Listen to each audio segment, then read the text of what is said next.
सूरजपुर नाम के गांव में एक जमींदार रहता था जिसका नाम जयप्रकाश था। जयप्रकाश आए दिन किसी ना किसी गरीब को लूटता ही था।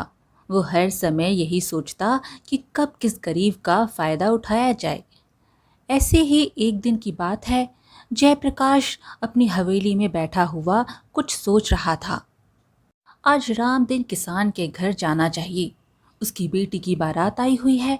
हाँ, यही समय है उसके घर जाकर बखेड़ा खड़ा करने का। तभी तो मैं राम दिन का सब कुछ हड़प सकूंगा।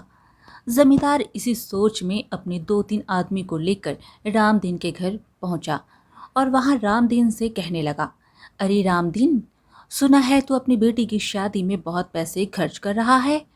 एक बात तो बता कि मेरे पैसे कब देगा। रामदीन हैरान होते हुए जमींदार से कहा, यह भला आप क्या कह रहे हैं जमींदार जी, मैंने आपसे पैसे कब लिए। जमींदार अकड़ते हुए बोला, अच्छा, काम निकलने के बाद तो तू गिरगिट की तरह रंग बदलने लगा। भूल गया, आज से 5 साल पहले तूने मुझसे सोने की 50 मुद्राएं ली थी, कुछ याद आया। रामदीन ने कहा, जमींदार जी, इतने सारे लोगों के बीच भला क्यों आप मेरी पगड़ी उछालते हो। भला मैंने आपका क्या बिगाड़ा है। जमींदार बोला, तू रुक जा, मैं अभी सबके सामने तेरी सच्चाई रखता हूँ। यह कहते हुए ही जमींदार ने अपने आदमी को आवाज लगाई, लाला जी, जरा इधर आइए और रामदीन का हिसाब सबको दिखा दीजिए। लाला जी ने तुरंत ही रजिस्टर से एक कागज निकाला और जमींदार को दिखाया। जमींदार ने वही कागज पास खड़े एक युवक को दिखाते हुए कहा, भाई जरा यह पढ़ना, इसमें क्या लिखा है। वो युवक जो बारात में शामिल होकर आया था, कागज लेकर पढ़ने लगा। कागज पर लिखा था, मैं रामदीन पूरे होश व हवास में यह लिखित रूप में स्वीकार करता हूँ कि मैं जमींदार साहब से 50 स्वर्ण मुद्राएं उधार ले रहा हूँ। मैं यह वादा करता हूँ कि 6 महीने के भीतर यह पूरी रकम ब्याज सहित लौटा दूंगा। यदि मैं ऐसा नहीं कर पाया तो 6 महीने बाद मेरे सारे खेत खलियान और जमीन सब जमींदार साहब की संपत्ति माने जाएंगे। यह सुनकर रामदीन के पैरों तले जमीन खिसक गई। रामदीन ने कहा, नहीं, यह तो सरासर झूठ है। मैंने कभी किसी जमींदार से पैसे उधार नहीं लिए। जमींदार बोला, तो क्या यह पन्ने पर लिखी हुई बात और उसके नीचे तेरा यह अंगूठा, यह सब झूठ है। रामदीन ने कहा, इस बात का क्या प्रमाण है कि जो इस पन्ने पर लगा अंगूठे का निशान है वह मेरा ही है। जमींदार बोला, हाँ, मुझे पता था कि तू, तेरे जैसा एहसान फरामोश आदमी यह बात करेगा, इसलिए तो मैं आते हुए शहर से कोतवाल को लेकर आया हूँ। फिर वह कागज का पन्ना जमींदार ने कोतवाल के हाथ में थमा दिया, जो उसके साथ ही शहर से आया था। असल बात तो यह थी कि शहर से आया हुआ कोतवाल वह जमीन से रिश्वत लेकर उसी के हक में फैसले सुनाता था। शहर का कोतवाल रामदीन से कहने लगा, जो अंगूठे का निशान है वह रामदीन का ही है। जमींदार मन ही मन सोचने लगा, यह रामदीन तो सपने में भी नहीं सोच सकता कि इस पन्ने पर अंगूठा मैंने होली वाले दिन लगवाया था, जब वह भांग पीकर मेरी हवेली पर नाच रहा था।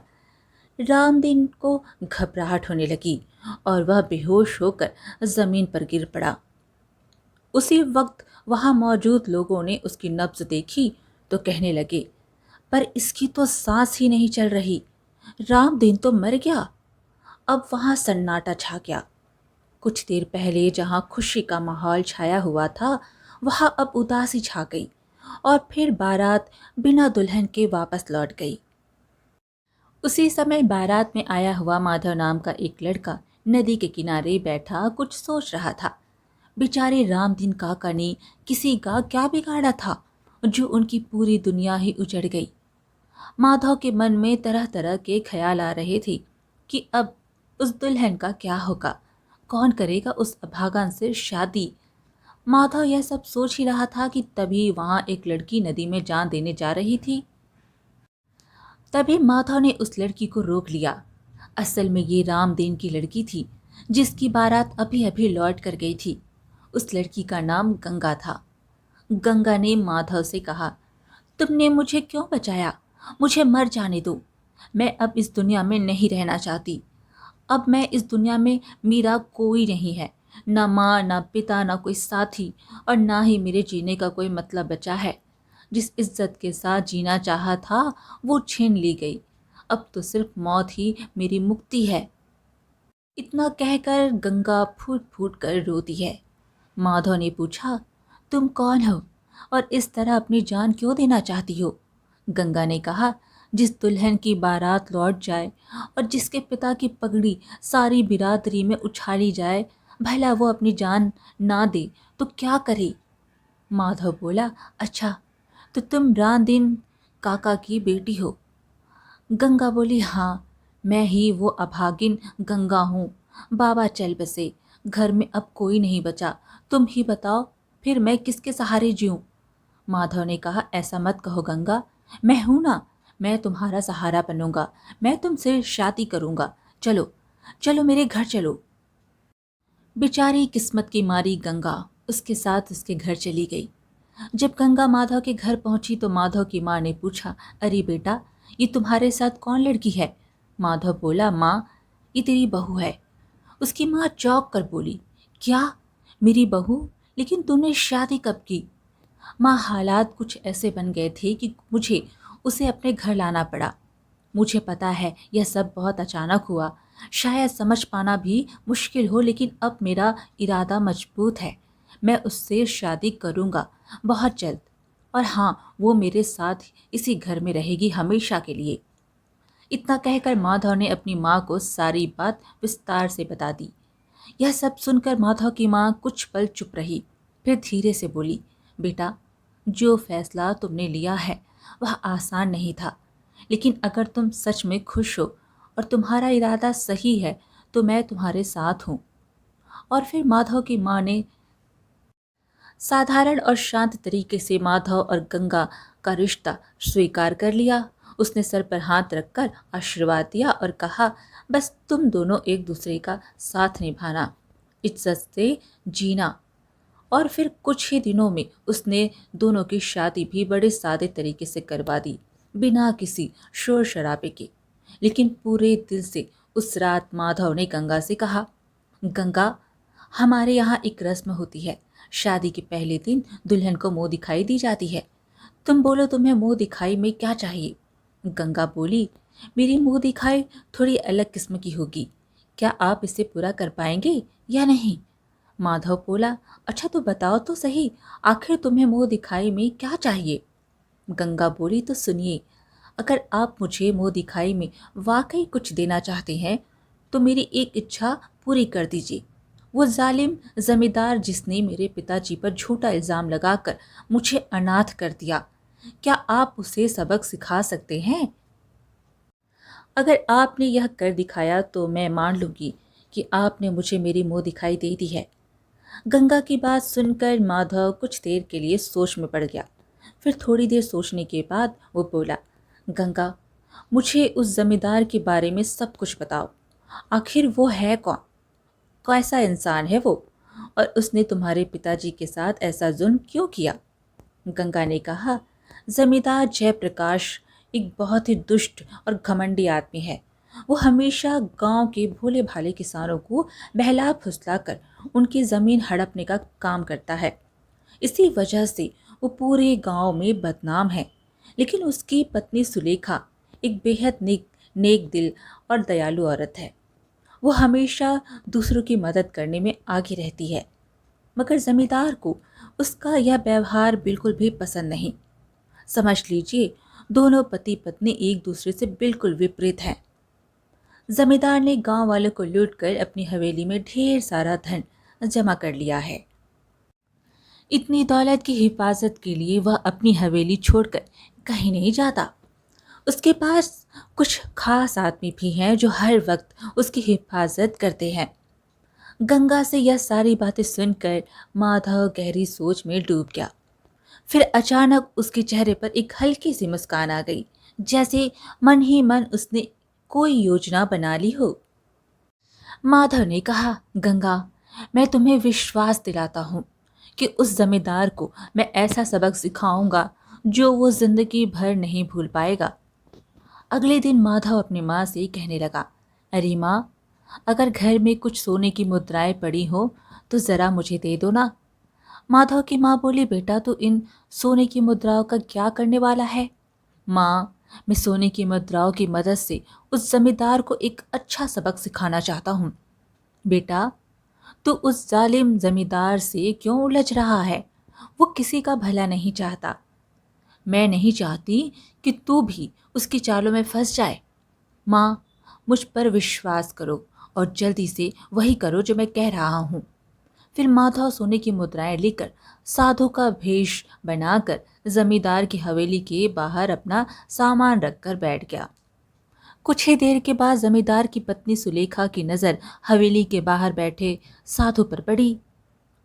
सुलेखा एक बहुत ही नेक दिल और साधु संतों की सेवा करने वाली औरत थी। जब उसने देखा कि साधु महाराज उसके द्वार पर बैठे हैं तो वह खुशी से बोली, साधु महाराज, यह हमारा सौभाग्य है कि आप हमारे द्वार पर पधारे। फिर वह तुरंत उनके लिए पानी और खाना लेकर आई। साधु के भेष में माधव ने भोजन किया और फिर सुलेखा को आशीर्वाद देते हुए कहा, देवी, तुमने एक साधु को भोजन कराया है, भगवान तुम्हारा भला करे। यह कहकर माधव, जो साधु के रूप में था, चुपके से एक सोने की मुद्रिका उन बर्तनों में रख दी। सुलेखा ने साधु को प्रणाम किया और अपने घर के अंदर चली गई। उसने देखा कि बर्तन सोने की मुद्राएं हैं। यह कैसे धन्य है जिन्होंने मुझे आशीर्वाद के रूप में स्वर्ण मुद्रिका दी है। जब शाम के समय जमींदार घर पर आ गया तो जमींदार की पत्नी सुलेखा ने जमींदार से सारी घटना बताते हुए कहा, हमारे घर के बाहर जो साधु महाराज आए हैं वे बहुत पहुँचे हुए बाबा हैं। जब मैंने उन्हें खाना खिलाया तो उन्होंने आशीर्वाद के रूप में मुझे एक स्वर्ण मुद्रिका दी है। जमींदार, जो साधु सन्यासियों से बहुत ही नफरत करता था, परंतु जब उसने यह सुना कि साधु ने भोजन के बदले आशीर्वाद के रूप में स्वर्ण मुद्रिका दी है तो वह हैरान हो गया। वह तुरंत सुलेखा के साथ साधु महाराज के दर्शन करने के लिए पहुंच गया। दोनों ने साधु को प्रणाम किया और जमींदार कहने लगा, साधु महाराज, आप बिल्कुल भी चिंता मत कीजिए। आप जब तक यहाँ मेरे घर पर हैं तब तक आपको भोजन मिलता रहेगा। साधु ने कहा, धन्य हो जमींदार जी, भगवान आपका भला करे। अगले दिन जब फिर से साधु को भोजन दिया गया तो उसने आशीर्वाद के रूप में एक स्वर्ण मुद्रिका बर्तनों में रख दी। अगले 4-5 दिनों तक यही सिलसिला चलता रहा और इसके कारण सुलेखा के मन में साधु के लिए श्रद्धा और भक्ति कुछ ज्यादा ही बढ़ गई, जबकि जमींदार के मन में लालच ने नई जगह बना ली थी। वह सोचने लगा, ओ, लगता है साधु के पास बहुत सारी स्वर्ण मुद्राएं हैं। और अगले दिन वह खुद साधु महाराज के पास भोजन लेकर गया और कहने लगा, साधु महाराज, बहुत दिनों से आप मेरे घर के बाहर बैठे हुए हैं। आपको यहाँ गर्मी, धूप और बरसात सब कुछ झेलना पड़ता है। आपसे एक विनती है कि आप मेरी हवेली में चलिए और कुछ दिनों तक वहाँ विश्राम कीजिए। मुझे भी आपकी सेवा करने का एक अवसर दीजिए। ठीक है जमींदार जी, जैसी आपकी इच्छा। लेकिन अंदर ही अंदर साधु बना हुआ माधव मुस्कुरा रहा था कि उसकी योजना बिल्कुल सही दिशा में जा रही है। फिर जमींदार और सुलेखा साधु को अपनी हवेली में ले आए। उनके लिए एक अलग कमरा साफ करवा दिया गया। अब साधु बना हुआ माधव जमींदार की हवेली में रहने लगा। हर रोज भोजन करने के बाद वह एक स्वर्ण मुद्रिका जमींदार को थमा देता और फिर 15वें दिन जब जमींदार खाना लेकर आया तो उसने साधु महाराज से कहा, साधु महाराज, आश्चर्य, आपके पास इतनी सारी स्वर्ण मुद्राएं कहाँ से आई? आप तो एक साधु हैं, कोई व्यापारी तो नहीं? साधु ने कहा, बच्चे, मैंने यह स्वर्ण मुद्राएं किसी व्यापार से नहीं कमाई, बल्कि मेरे पास एक ऐसी सिद्धि है जिससे मैं हजारों स्वर्ण मुद्राएं पैदा कर सकता हूँ। यह सुनते ही जमींदार के होश उड़ गए। वह कहने लगा, बाबा, क्या वाकई आपके पास कोई सिद्धि है? क्या आप मुझे वह सिद्धि सिखा सकते हैं? मुझे भी आपकी कृपा का अनुभव करने दें। साधु बना हुआ माधव कहने लगा, जमींदार जी, वैसे तो मैंने आज तक यह सिद्धि किसी को नहीं सिखाई, लेकिन आपकी सेवा भाव देखकर मेरा दिल पिघल गया है। अब मैं आपकी बात को टाल नहीं सकता। यह सिद्धि मैं आपको ज़रूर सिखाऊंगा, लेकिन इसके लिए आपको पूर्णिमा तक इंतज़ार करना पड़ेगा। गांव से 30 कोस दूर एक काली पहाड़ी है। उसके ऊपर बनी हुई गुफा है। वहीं मैं बैठकर तपस्या करता हूँ। पूर्णिमा की रात तुम गुफा में आ जाना। मैं तुम्हें वहीं मिलूंगा और मैं तुम्हें वहीं पर स्वर्ण मुद्राएं बनाने की सिद्धि सिखा दूंगा। तो बोलो, क्या तुम्हें मंजूर है? जमींदार खुशी से बोला, हाँ हाँ बाबा, मुझे आपकी सारी बातें मंजूर हैं। साधु ने कहा, तो ठीक है जमींदार जी, पूर्णिमा आने में सिर्फ 3 दिन बचे हैं। मैं कल सुबह यहाँ से चला जाऊंगा और काली पहाड़ी पर जाकर तपस्या की तैयारी करूंगा और फिर रात के समय में तपस्या पूरी करके तुम्हें स्वर्ण बनाने की सिद्धि सिखा दूंगा। हाँ, लेकिन याद रखना, वहां पर तुम्हें बिल्कुल अकेले आना है, ताकि कोई तीसरा आदमी इसके बारे में जान न सके। ठीक है ना?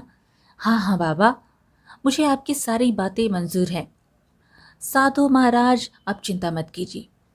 ठीक 8 से 2 दिन बाद पूर्णिमा के दिन मैं आपके पास अकेले पहुंच जाऊंगा। अगले दिन साधु बाबा यानी कि माधव जमींदार की पत्नी से विदा लेकर रवाना हो गए। वहां से निकलकर वह काली पहाड़ी पर पहुंचा और उस गुफा में बैठकर वहां उसने अपने साथ एक मोटा सा डंडा और एक मोटी सी रस्सी रख ली और फिर जमींदार के आने का इंतजार करने लगा। 2 दिन बाद जब पूर्णिमा की रात थी, तब जमींदार ने सुलेखा से कहा, भाग्यवान, मैं एक जरूरी काम से बाहर जा रहा हूँ। कल सुबह तक लौटने की उम्मीद है। चिंता मत करना, सब कुशल रहेगा। घर का ध्यान रखना और मेरे लौटने तक दुआ करना। सुलेखा ने कुछ पूछना चाहा, लेकिन जमींदार ने कहा, मुझे एक ज़रूरी काम है, मैं बता नहीं सकता। फिर अकेले ही काली पहाड़ी की ओर निकल गया। घने जंगल का थोड़ा रास्ता तय करने के बाद उसने काली पहाड़ी पर चढ़ना शुरू किया। शाम ढलते ढलते वह काली पहाड़ी की चोटी पर पहुंच गया। वहां उसे एक गुफा दिखाई दी। थका हारा जमींदार उस गुफा के अंदर चला गया। गुफा के भीतर साधु के रूप में माधव मौजूद था। साधु को देखते ही जमींदार के चेहरे पर हल्की सी मुस्कान आ गई और उसने कहा, साधु महाराज, आपने जैसा कहा था मैं ठीक वैसा ही यहाँ पहुँच गया हूँ। अब बताइए क्या करना होगा? माधव अपनी जगह से उठकर खड़ा हो गया। उसने पहचान लिया कि जमींदार इस वक्त बहुत ही थका हुआ है। उसने मौका का फायदा उठाया और जमींदार को दबोच लिया। पलक झपकते ही उसने मोटी रस्सी से जमींदार को कसकर बांध दिया। बहुत ज्यादा थका होने के कारण जमींदार अपना बचाव न कर सका। जब जमींदार रस्सियों में बंध गया तो वह साधु से कहने लगा, महाराज, यह क्या हरकत है? आपने मुझे सोना बनाने की सिद्धि के लिए यहाँ बुलाया था और आप मुझे बांध क्यों रहे हो? माधव ने अपना साधु वाला भेष हटाया और जमींदार के सामने अपनी असलियत प्रकट की। फिर वह कहने लगा, सुन मूर्ख जमींदार, मैं कोई साधु नहीं हूँ और ना ही मैं तुम्हें यहाँ कोई सिद्धि सिखाने वाला हूँ। मैं तो माधव हूँ और उस गंगा का पति हूँ जिसके पिता के साथ तुमने धोखा किया था और जिनकी मौत का कारण तुम थे। इसके बाद माधव ने सारी सच्चाई जमींदार को बता दी और कहने लगा, अब तुम्हारे पास दूसरा रास्ता नहीं है। पूरे गांव में किसी को भी नहीं मालूम है कि तुम इस समय काली पहाड़ी पर मेरे कब्जे में हो। मेरा इरादा तो यही था कि मैं तुम्हें जान से मार दूं, लेकिन तुम्हारी पत्नी सुलेखा, जो इतनी नेक दिल और धार्मिक विचारों वाली है, उसका ख्याल आते ही मेरे दिल में तुम्हारे लिए दया आ रहा है। अगर मैं चाहूँ तो तुम्हें यहीं बांधा हुआ छोड़ दूँ और 2-4 दिन में भूख प्यास के कारण तुम यहीं पर दम तोड़ दोगे। लेकिन मैं तुम्हें जिंदा रहने का एक मौका देना चाहता हूँ। अगर तुम मुझे यह बता दो कि तुमने सारे कागजात कहाँ रखे हैं और साथ ही तुम्हारी तिजोरी कहाँ है और उसकी चाबी कहाँ है। अगर यह सब कुछ तुम मुझे बता दो तो मैं तुम्हारी जान बचा सकता हूँ। जब जमींदार को अपनी मौत का डर सताने लगा तो उसने अपनी तिजोरी की चाबी और सारी जमीन जायदाद की जानकारी माधव को दे दी। उसके बाद माधव ने कहा, जमींदार, अब तुझे 2-3 दिन तक यहीं भूखा प्यासा रहना होगा, क्योंकि इतनी सजा तो तुझे मिलनी ही चाहिए। तब तक मैं तेरी हवेली जाकर तेरी सारी दौलत और तिजोरी गायब कर दूंगा। तूने जिन गरीब किसानों की ज़मीन हड़पी है, वो कागज़ मैं उन्हें वापस कर दूंगा और फिर यहाँ लौट कर तुझे आज़ाद कर दूंगा। अगले दिन माधव एक बार फिर साधु का भेष धारण कर जमींदार की हवेली पहुंचा। उधर जमींदार की पत्नी सुलेखा, जो उसकी वापसी ना होने से बेहद परेशान थी, जब उसने साधु बाबा को आते देखा तो तुरंत उनके पास गई और कहने लगी, साधु महाराज, अब तो आप ही बता सकते हैं कि आपके जाने के बाद मेरे पति कहाँ गायब हो गए हैं और अब तक वापस क्यों नहीं आए। साधु बने माधव ने कहा, देवी, मुझे ऐसा आभास हो रहा है कि तुम्हारे पति किसी बड़ी संकट में फंस गए हैं, यहाँ तक कि उनकी जान को भी खतरा है। यह सब उनके बुरे कर्मों का फल है। अगर तुम चाहती हो कि तुम्हारे पति इस संकट से मुक्त हो जाएं, तो तुम मेरी बात मानो। उन्होंने जो छल कपट करके धन कमाया है वह सब गरीबों में बांट दो और जो किसानों की ज़मीनों के कागज़ हैं उन्हें जला दो। ऐसा करने से तुम्हारे पति के पापों का प्रायश्चित हो सकता है। सुलेखा, जो पहले से ही अपने पति के बुरे कर्मों से परेशान थी, अब उसे पूरा विश्वास हो गया कि साधु महाराज जो कह रहे हैं वह सत्य है। वह सब कुछ करने को तैयार हो गई। माधव ने आंखें बंद करके ध्यान लगाने का नाटक किया और फिर बताया कि जमींदार की तिजोरी कहाँ है और उसकी चाबियां कहाँ रखी हैं। सुलेखा ने तुरंत गई, चाबी लाई और सारा कीमती सामान निकालकर साधु महाराज के सामने रख दिया। उसने ज़मीन के कागज और सारे खाते निकाले जिन्हें जमींदार ने किसानों से छीना था और आंगन में जाकर उन्हें आग में स्वाह कर दिया। वे सभी किसान जिनकी जमीनें हड़प ली गई थी अब स्वतंत्र हो चुके थे। इसके बाद सुलेखा ने अपने हाथों से वह धन जो छल कपट से कमाया गया था गांव के गरीबों में बांट दी। फिर वह साधु महाराज की ओर देखकर बोली, साधु महाराज, अब मैंने आपके कहे अनुसार सब कुछ कर दिया है। जिन पापों का बोझ मेरे पति ने उठाया था उसे मैंने अपने हाथों से हल्का करने की कोशिश की है। अब आप ही मेरे पति की रक्षा कीजिए, उन्हें क्षमा मिल जाए। बस इसी एक आस में मैंने यह सब किया है। मेरी दुआओं में अब बस उनकी वापसी है। साधु बोले, ठीक है देवी, मुझे थोड़ा समय दो। मैं अपने आश्रम जाकर योग बल से यह जानने का प्रयास करूंगा कि तुम्हारे पति जमींदार इस समय कहाँ हैं। उन्हें सही सलामत वापस लाना अब मेरी जिम्मेदारी है। सुलेखा को भरोसा दिलाकर माधव चुपचाप हवेली से निकल गया और छिपता छिपाता उस पहाड़ी तक पहुंचा जहां जमींदार भूखा प्यासा बेबस पड़ा हुआ था। वहां पहुंचकर माधव जमींदार के पास गया और बोला, जमींदार, मैंने तुम्हारी सारी दौलत तुम्हारी ही पत्नी के हाथों गरीबों में बंटवा दिया है और जिन किसानों की ज़मीनें पर तुमने कब्जा किया था उनके सारे कागज़ और खाते मैंने जला दिए हैं। अब तुम्हारे पास सुधरने के अलावा कोई रास्ता नहीं बचा।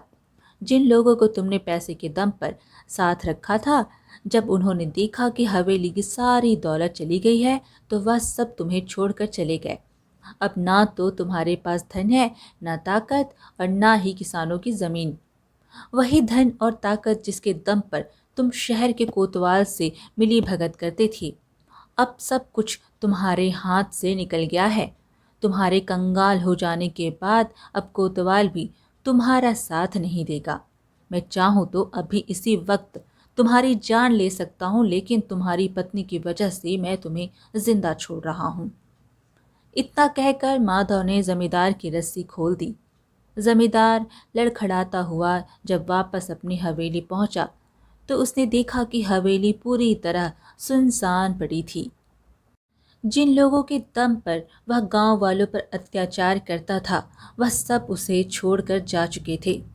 सुलेखा ने जब अपने पति को सुरक्षित लौटते देखा तो वह बहुत खुश हो गई और पूछने लगी, स्वामी, आप कहाँ चले गए थे? कई दिनों से आपकी कोई खबर नहीं थी और यह आप इस हाल में कैसे आ गए? क्या हुआ आपके साथ? मैं तो दिन रात आपकी राह देख रही थी। जमींदार रोते हुए बोला, भाग्यवान, मुझे मेरे कर्मों की सजा मिल गई है। मैंने दूसरों के साथ जो अन्याय किए, आज वही सब मेरे साथ हुआ है। यह मेरी ही करनी का फल है। असल में जमींदार को उसके कर्मों की सजा मिल चुकी थी। उसने अपनी पत्नी से वादा किया और उसे यह विश्वास दिलाया कि आज के बाद वह कभी भी किसी गरीब को नहीं सताएगा और ना ही किसी किसान की जमीन हड़पने की कोशिश करेगा। उधर जब माधव अपने घर पहुंचा तो उसने गंगा को सारी सच्चाई और पूरा किस्सा विस्तार से बताया। गंगा ने ना सिर्फ माधव की हिम्मत की सराहना की, बल्कि यह जानकर बहुत खुश हुई कि उसने अन्याय के खिलाफ आवाज उठाई। फिर दोनों ने एक नई शुरुआत की और प्यार और खुशी से साथ रहने लगे। आज की कहानी यहीं पर समाप्त हुई। फिर मिलेंगे एक और कहानी के साथ। कहानी पसंद आए तो लाइक शेयर ज़रूर करें और चैनल को सब्सक्राइब करना बिल्कुल ना भूलें। धन्यवाद।